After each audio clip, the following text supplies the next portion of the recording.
ভারতীয় রেলওয়ে মঙ্গলবার মুম্বাই এবং কলকাতার মধ্যে ডোর টু ডোর মালবাহী এবং পার্সেল পরিষেবা চালু করেছে, যার ফলে গ্রাহকরা গুদাম থেকে ডেলিভারি শেষ পয়েন্ট পণ্য পরিবহন করতে পারবেন। এর পাশাপাশি রেলমন্ত্রী অশ্বিনী বৈষ্ণব বিভিন্ন ব্যবসা এবং শিল্পের সাথে প্রথম এবং শেষ মাইল সংযোগ প্রদানের মাধ্যমে সময়সীমাবদ্ধ এবং সম্পূর্ণ সরবরাহ সহায়তা নিশ্চিত করার জন্য মালবাহী পরিষেবাও আরও দুটি নতুন উদ্যোগ চালু করেছেন। Container corporation of India limited CONCOR এই সহযোগিতায় প্রদত্ত নীতিগুলির মধ্যে রয়েছে উত্তরপ্রদেশের একটি সম্বন্ধিত লজিস্টিক হাব, দিল্লি এবং কলকাতার মধ্যে একটি সময়সীমাবদ্ধ কন্টেনার ট্রেন এবং মুম্বাই এবং কলকাতার মধ্যে একটি ডোর টু ডোর পার্সেল পরিষেবা।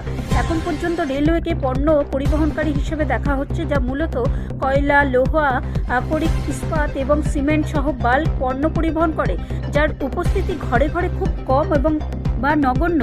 ডোর টু ডোর পার্সেল পরিষেবা আওতায় রেলওয়ে সকল ধরনের পণ্য পরিবহনের ব্যবস্থা করবে, যার মধ্যে ছোট ছোট পার্সেল পরিবহনও অন্তর্ভুক্ত থাকবে। এই পরিষেবা চালানের লুপ, অয়েল, ভোগ পণ্য এবং এফএমসিজিও অন্তর্ভুক্ত থাকতে পারে। এই পরিষেবাটি মুম্বাই এবং কলকাতা উভয় স্থানে পণ্য সংরক্ষণের সুবিধা প্রদান করবে। বৈষ্ণব এখানে সাংবাদিকদের বলেন, ডোর টু ডোর পার্সেল পরিষেবা 7.5% খরচ সাশ্রয় করবে এবং সর্বসড়ক পরিবহনের তুলনায় 30% দ্রুত হবে। মন্ত্রী বলেন, ডোর টু ডোর পরিষেবা দেশের জন্য অত্যন্ত গুরুত্বপূর্ণ, কারণ এটি প্রকৃত দক্ষতা এবং সরবরাহ খরচ হ্রাস করবে।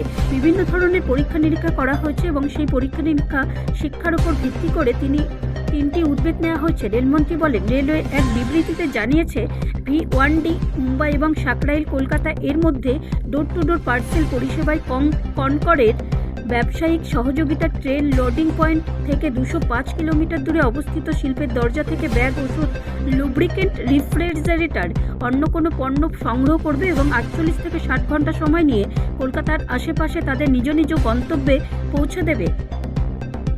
ব্যুরো রিপোর্ট, রাষ্ট্রীয় প্রসার বাংলা।